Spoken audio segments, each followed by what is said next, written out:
Welcome to the Book Fair Podcast. My name is Anthony, and this week we have a new YA series opener by Natasha Bowen. Some more updates coming out of Rutherford County Library, including a look at the community reaction to book banning, and a pleasantly surprising amount of positive news to close us out. Let's begin with a look at new releases, starting with Bread is Love by Pooja Makhijani and illustrated by Lavanya Naidu.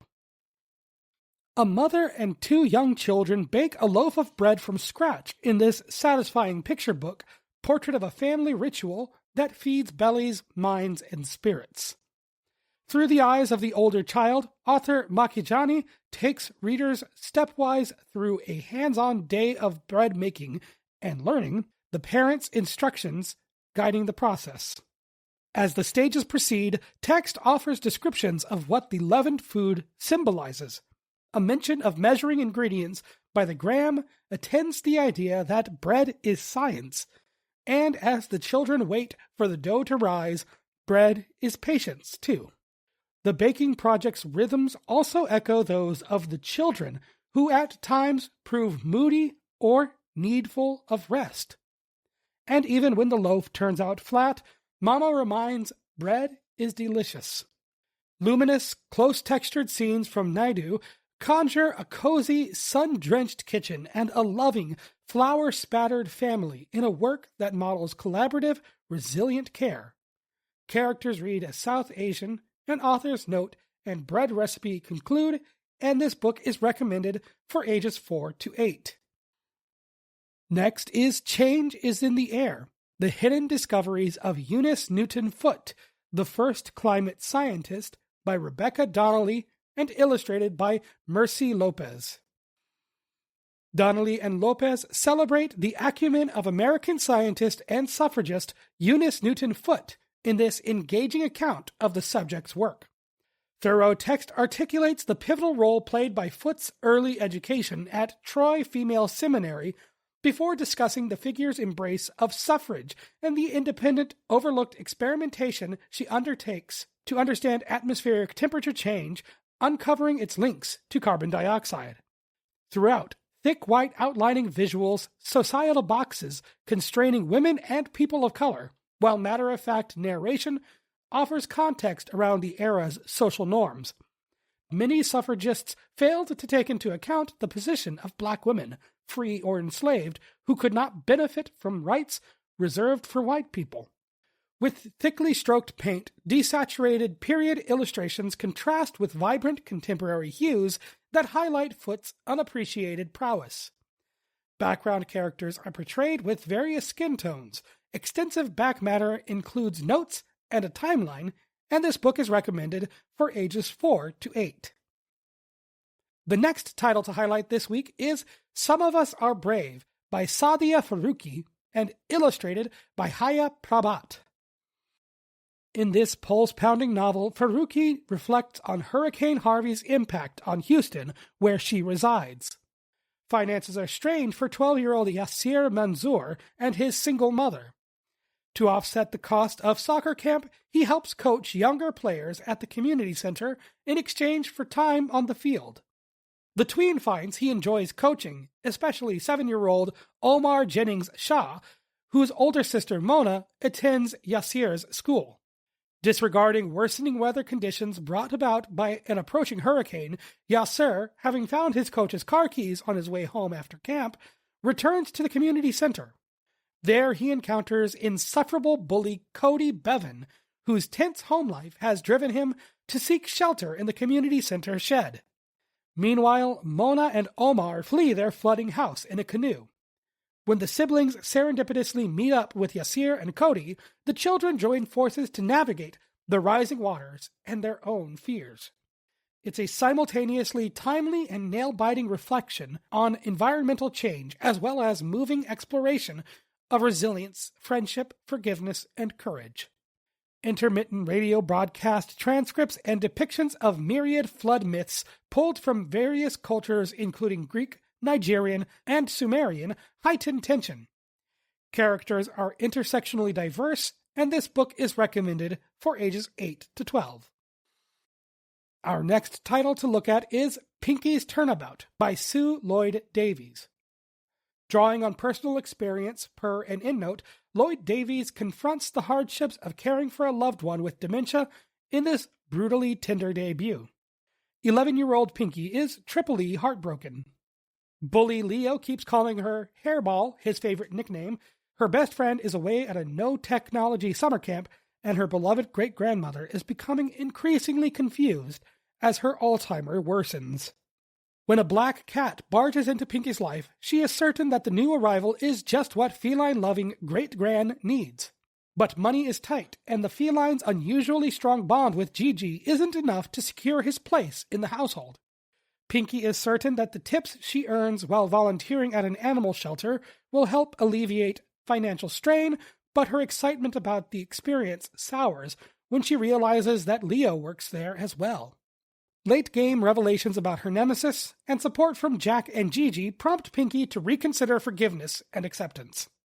It's a surprise-packed narrative that counterbalances nuanced examinations of complicated relationships and hard-earned life lessons against Jack's delightfully snarky quips. The cast cues as white, and this book is recommended for ages 9 to 12. The final title to look at this week is Call of the Dragon, first in a new series by Natasha Bowen. Herbalist Moremi is the teenage daughter of the principal priestess Tuyida, the dragon goddess, in an engrossing fantasy series opener by Bowen, which expertly demonstrates the burden of being a chosen one. During a once-in-a-decade ceremony in which Yida's earthbound stones align with her dragon god husband Dam's constellations, the dragons select priests and priestesses to bear their mark and wield their magic to protect the kingdom of Kwa. Dom chooses Moremi's childhood best friend and secret crush, Priest Nox, and though Moremi is chosen by Yida, the teen also bears Dom's mark. Before Moremi can process this unexpected turn of events, the king reveals his intention was to wrest control of both gods and their magic for himself, a violation of the kingdom's beliefs.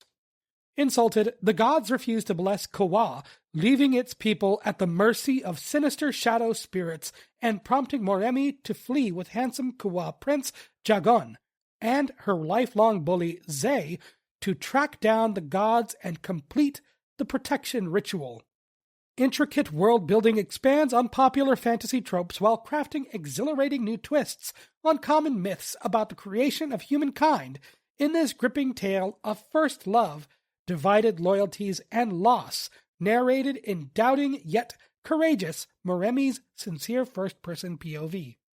This book is recommended for ages 14 and up. Next, we'll be looking at some recent headlines, but first, if you appreciate the work being done on the Book Fair podcast, there are a number of ways to show your support. First, you can like, comment, or follow wherever you are currently listening to help push the show out to new listeners. Second, you can follow the podcast on Blue Sky, Instagram, and TikTok at BookFairPod. You can also go to patreon.com/thebookfair to find episodes posted early, as well as links to news sources used throughout the show. Following on Patreon is free, and there are no posts hidden behind a paywall. Of course, the best way to help the Book Fair podcast grow is simply to share it with a friend, an educator, or a young reader in your life. Now on with the show. Next, let's take a look at some headlines, beginning with more news out of Rutherford County Public Library. An ongoing story from Tennessee we've been following on the Book Fair podcast is concerns over the actions of chairman of the public library system, Cody York, and concerns about retaliation against library director Luann James. Last year, Luann James had filed formal complaints against Chairman York for requests that would invade the privacy of library patrons, as well as sexual misconduct reports against York. The Rutherford Library Board voted against removing York as chairman, and now the story continues to get worse, with the Rutherford County Ethics Committee Chairman Teb Beatty rejecting a request to investigate the complaints against Chairman Cody York. The request goes beyond the initial filings from Library Director James to County Commissioner Hope Oliver, who had reached out to the Ethics Committee after the story began to spread, thanks to reporting from the Daily News Journal. Commissioner Oliver wrote, quote, "I submit this request in good faith to ensure that potential governance concerns are appropriately addressed to protect the county's integrity, county employees' whistleblower rights, and to assure public trust." End quote. Cody York, in addition to serving as the chairman of the library board, also serves as the county government's chief information officer overseeing the Office of Information Technology. This, along with library director Luann James's initial complaint asking for patron information to reference at his place of work, means that York was intending to abuse his position in the local government to compile information about people checking out materials from the public library. If you're listening to this and getting more concerned about the county's government being corrupt, it only gets worse as Luann James has filed a complaint about another member of the Rutherford County Library Board. This complaint concerns board member Susan Quisenberry and involves book removal issues and inappropriate remarks. Regarding a private conversation with Quisenberry, Luann James said, quote, "She knew I was from Texas originally and wanted to know if I had any Hispanic blood." End quote. Other probing questions by Quisenberry included inquiring about James's religious and political affiliations. The complaint also accused Quisenberry and Chairman York of violating library policy on book removals. Quote, "This directive was given to me by the board chair representing the entire library board and celebrated by another member, Susan Quisenberry. Under intimidation tactics, harassment, racial profiling, and fear of losing my job as I was still under probation at the time." End quote. While the library board and the local government are on the side of censorship, as well as Cody York, having voted to keep him in his position, a recent board meeting showed that these people are in the minority. People from within the community showed up for a read-in, flaunting banned books and speaking in opposition of the library board's proposal to remove titles from the library shelves. Members of the community wore shirts saying, "Let freedom read," and holding signs reading, "The only thing I want removed from my library is Cody York." The Daily News Journal has a set of wonderful pictures from the most recent board meeting. You can check it out at dnj.com or find a link to it on the Patreon at patreon.com/thebookfair. Next, a story from Iowa where a new bill would impact students' abilities to access materials from public libraries. A new bill introduced by a group called Protect My Innocence would end contracts and informal agreements between public schools and local libraries. Currently, students in Iowa are able to check out books and media from public libraries using their school ID. A member of the group, Protect My Innocence, said the new law, quote, "closes the loopholes and ensures schools remain accountable to parents, accountable to the taxpayer, transparent to the public, and compliant with the law." End quote. Another aspect of the proposed bill would stop public libraries from sending their bookmobiles to schools. Representative Eleanor Levin from Iowa City and former teacher puts it best, quote, "Watching the bookmobile pull up at my local elementary school, there is no greater delight that I see on children's faces, other than maybe running around a snow day. It is incredible and it is powerful, and I cannot think of a reason to take that away." End quote. As we covered in a recent story about school library access in New York City, there are plenty of public schools that don't even have a library that students have access to. Programs like mobile libraries are powerful resources that help people without access to transportation, not just students. Events like mobile libraries or book fairs in schools also create priceless memories for young people that cultivate a love of reading, and that is something too valuable to just throw away. Now let's take a look at our more positive news for this week, starting with an Idaho court granting a victory for the freedom to read. In July of 2024, House Bill 710 went into effect in Idaho, requiring all schools and libraries to pull books it deemed harmful to minors. The bill also allows the government and citizens to sue any school or library that doesn't adhere to the law within 60 days of receiving a complaint. a group of private schools, libraries, parents, and schoolchildren sued the state in federal court weeks after HB 710 went into effect. While a lower court didn't grant a stay on the law and dismissed all plaintiffs for lack of standing, a panel of judges with the Ninth Circuit Court of Appeals sided with the educators and parents with at least one aspect of their challenge. Judge Milan Smith, on behalf of the three-judge panel, said in a written statement, quote, "It invites the reviewer's subjective assessment of the time, place, and circumstance in which the work is used in determining whether the work has serious value for minors of particular ages." End quote. As is the case for many book-banning laws, the court finds that HB 710 is overly broad, unenforceable due to its vague context statute, and it places undue barriers for minors to access library materials that are not obscene, placed in the adult section of the library. Schools complying with the law would be forced to restrict the students' First Amendment rights by pulling or relocating a book, or risk legal action if they don't.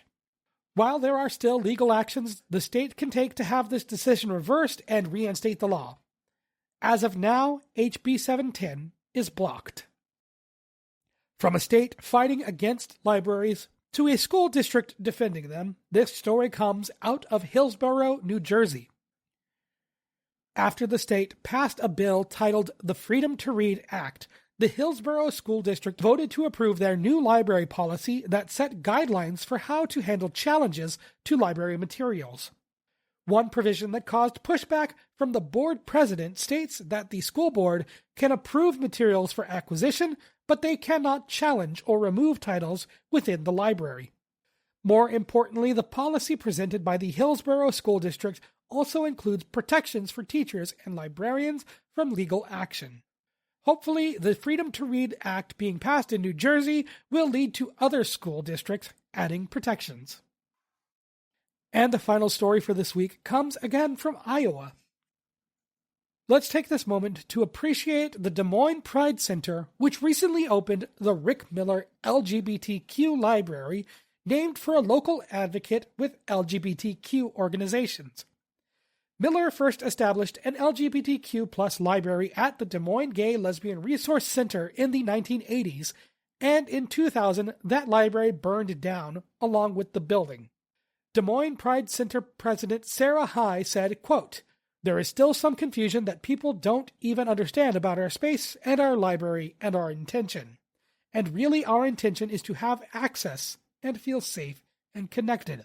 End quote. The collection at the Rick Miller Library consists of a total of 4,000 books relating to queer and trans stories, including newspaper clippings and historical materials related to local events in the gay community from more than 30 years ago. The Rick Miller LGBTQ Library will be open on Sundays from 2 to 5 p.m. in the Des Moines Pride Center. Materials can be checked out with a public library card. This will conclude another episode of the Book Fair podcast. If you'd like to learn more about any of the stories covered today, you can find links to news sources on Patreon at patreon.com/thebookfair. Following is free, and you can find links to news sources as well as episodes posted early. Simply add the Patreon RSS feed to your preferred podcast platform. Of course, if you'd like to support the Book Fair podcast, all I ask is that you simply share it with a friend, an educator, or a young reader in your life.